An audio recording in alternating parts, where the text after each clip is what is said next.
नमस्कार। हिंदी की पाठशाला यूट्यूब चैनल में आप सबका स्वागत है। अब हम लोग गोस्वामी तुलसीदास जी रचित कवितावली के बालकांड का प्रथम छंद पढ़ेंगे और उसकी सप्रसंग व्याख्या करेंगे। तो पहले पाठ।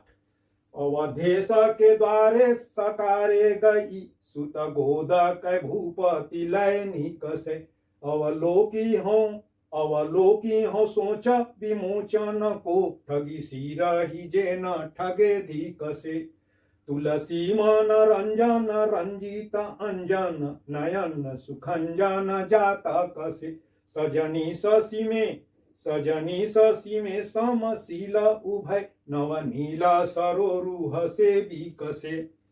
अब इसकी हम लोग व्याख्या करेंगे। तो व्याख्या के लिए ये 7 बिंदु हैं। इन बिंदुओं पर अन्य वीडियो में बहुत विस्तार से मैं बता चुका हूं। यहां हम लोग संक्षेप में चलेंगे। तो संदर्भ, तो प्रस्तुत अवतरण या पद, या अगर आधा अधूरा रहे तो उसको कहेंगे पद्यांश। भक्ति काल की सगुण काव्यधारा के अंतर्गत राम काव्य परंपरा के श्रेष्ठ संत, भक्त और समन्वयवादी कवि, जिन्हें अकबर से भी महान पुरुष और महात्मा बुद्ध के बाद सबसे बड़ा लोक नायक माना जाता है, वे गोस्वामी तुलसीदास जी द्वारा रचित कवितावली के बालकांड से उद्धृत है, जिसमें प्रभु श्री राम के बाल रूप की झांकी प्रस्तुत की गई है। प्रसंग अब इसका तो प्रसंग है कि एक अवध की वधु वह सवेरे सवेरे राजमहल की ओर चली गई है और राजमहल के द्वार पर वह पहुंची है। उसी समय राजा दशरथ अपने पुत्र श्री राम को गोद में लेकर के निकल रहे हैं। तो उस शिशु राम के अद्वितीय सौंदर्य पर वह राम वधु रिझ गई है, मुग्ध है और वह ठिठक सी गई है।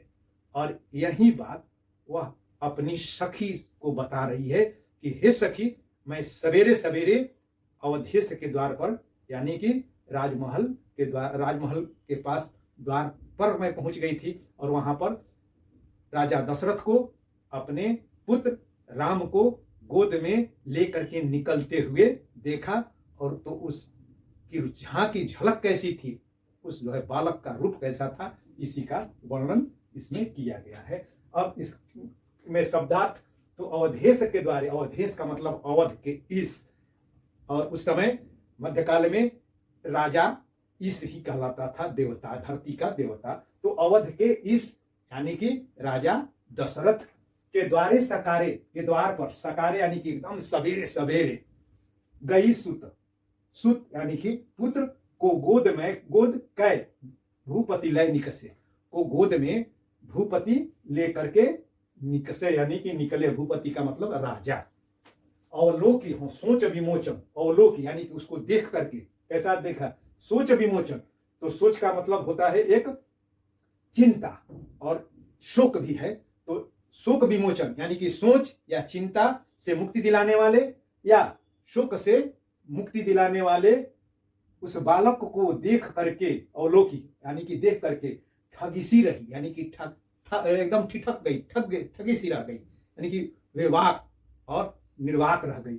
ठगी सी रही जे न ठगे धिक से। और अगर वो दृश्य ऐसा था, उस बाल रूप की झांकी ऐसी थी कि उस दृश्य पर कोई अगर ठगा सा नहीं रह गया, मुग्ध नहीं हो गया, तो उसके जीवन को ही धिक्कार है। ऐसा अनुपम और अद्वितीय रूप हुआ था।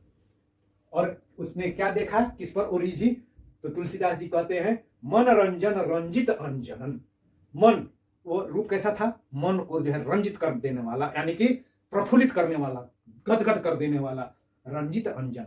क्या रूप देखी वो, रंजित अंजन। रंजित का मतलब, अंजन का मतलब काजल। तो काजल से रंजित यानी कि काजल लगे हुए नयन यानी कि आंख, सुखंजन, सुखंजन यानी कि खंजन एक पक्षी है जिसकी आंखों की तुलना आंखों की सुंदरता बताने दिखाने के लिए की जाती है, यानी कि खंजन पक्षी के नयन जो होते हैं, उनकी आंखें जो होती है बड़ी ही आकर्षक होती है, चिताकर्षक होती है।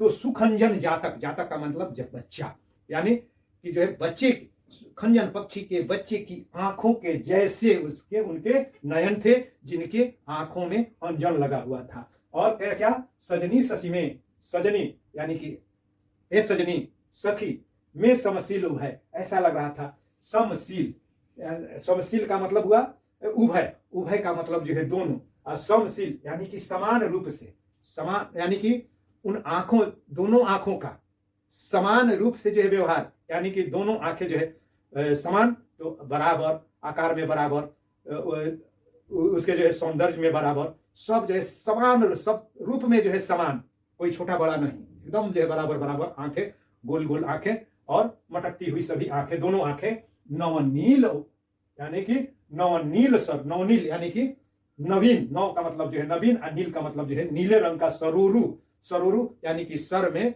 जो, सर में जो यानी कि तालाब में जो है उभर रहा है, और तालाब में जो है कौन उगता है, तो सरोरु यानी कि जो है कमल। तो ऐसा लग रहा था कि तालाब से दो नवीन यानी कि नए नए कमल जो है विकसित हो रहे हैं, निकले हुए हैं, कमल के फूल निकले हुए हैं। कहां, उनके शशि के समान, शशि यानी कि चंद्रमा के समान उनके जो है चेहरे पर जो दो आंखें थी, वे दो आंखें ऐसी लग रही थी मानो सरोरु से, सरोवर से दो नवीन कमल के फूल विकसित हो रहे हैं, प्रस्फुटित हो रहे हैं।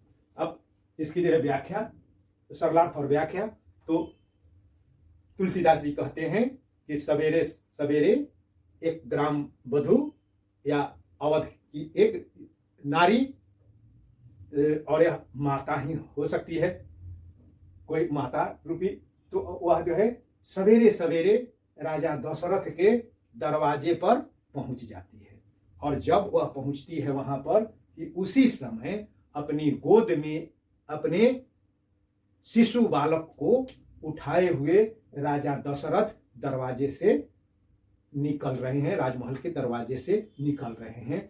तो उस दृश्य को, उस बाल रूप को और उस बालक की झलक को देख करके वह स्त्री, वह नारी अपनी सखी से कहती है कि हे सखी, उस दृश्य को देख करके, उस बाल रूप, बाल राम को देख करके मैं एकदम जो है ठगी सी रह गई। और सोच विमोचन यानी कि बिल्कुल वह जो है छवि जो थी, सारे शोक का, सारी चिंताओं का जो है हरण कर लेने वाली थी। और जब सारी चिंताएं जब समाप्त ही हो जाए, सारे शोक गल ही जाए, मिट जाए, तब अद्वितीय और स्वर्गिक आनंद की अनुभूति होती है। तो वैसी ही अनुभूति मुझे हुई और मैं ठगी सी रह गई, यानी कि एकदम जो है देख करके जो है मैं ठिठक सी गई और इतनी जो है मुग्ध हो गई कि ठगी सी रह गई।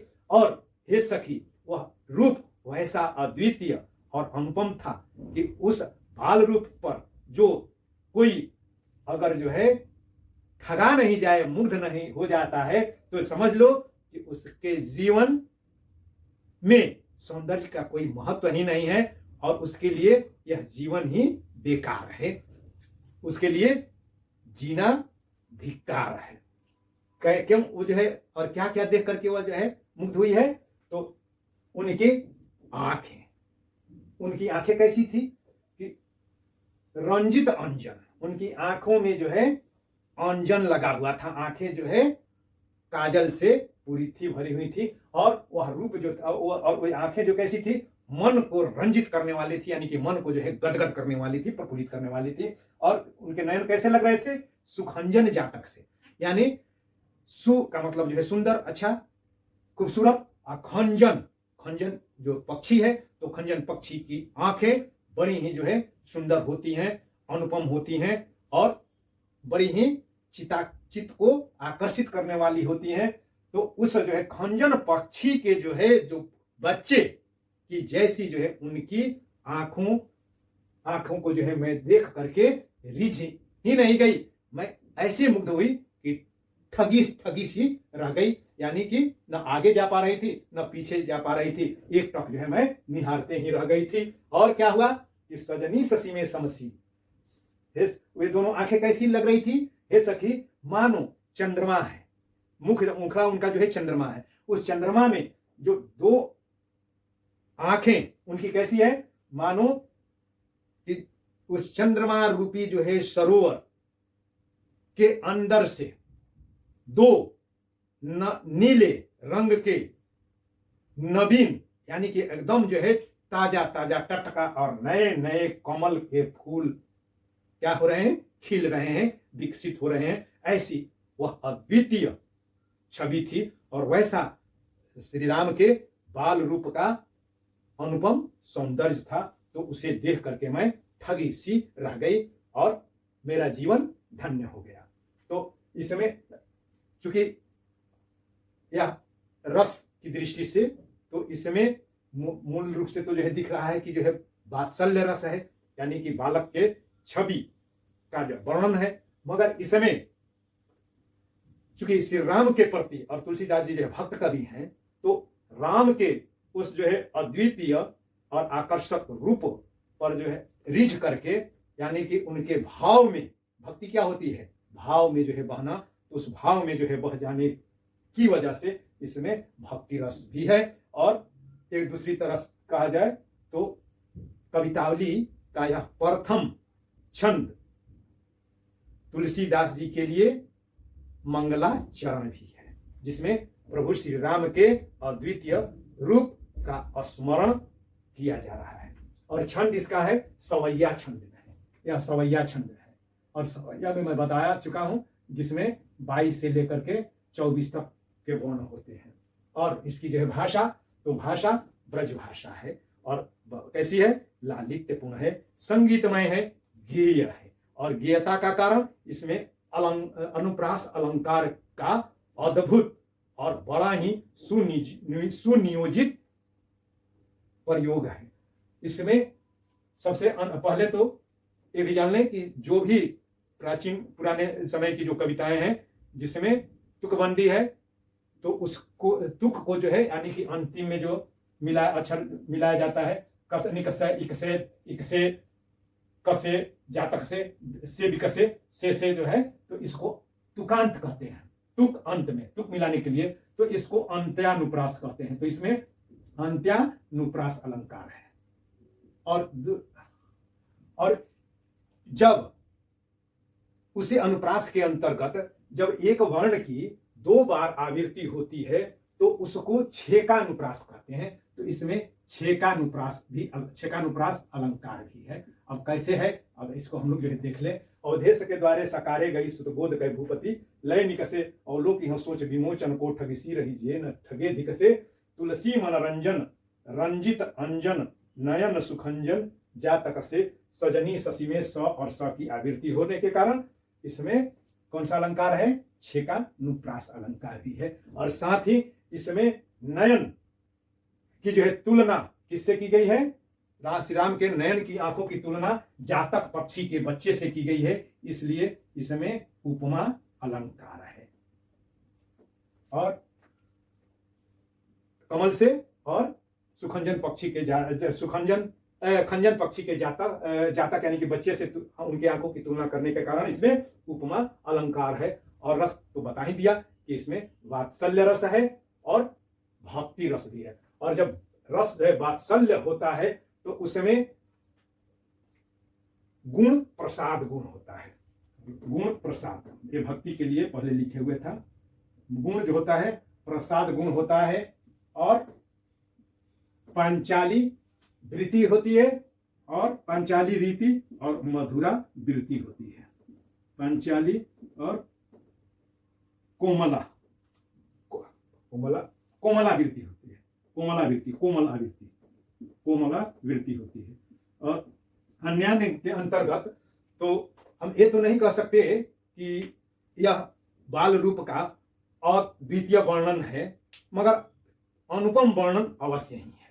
अद्वितीय वर्णन में श्री कृष्ण के बाल रूप का भी वर्णन, बड़ा ही अद्भुत वर्णन किया है सूरदास जी ने अपने सूर सागर में। तो मगर उस टक्कर का वर्णन यह अवश्य ही है। बहुत बहुत धन्यवाद। अब अगला पद हम लोग पढ़ेंगे, इसको बार बार देखिएगा और अपने मित्रों के बीच शेयर भी कीजिएगा, और सब्सक्राइब अगर अभी तक नहीं किए हैं तो सब्सक्राइब भी कर लीजिएगा, और अपने मित्र से भी सब्सक्राइब करवाइएगा। बहुत बहुत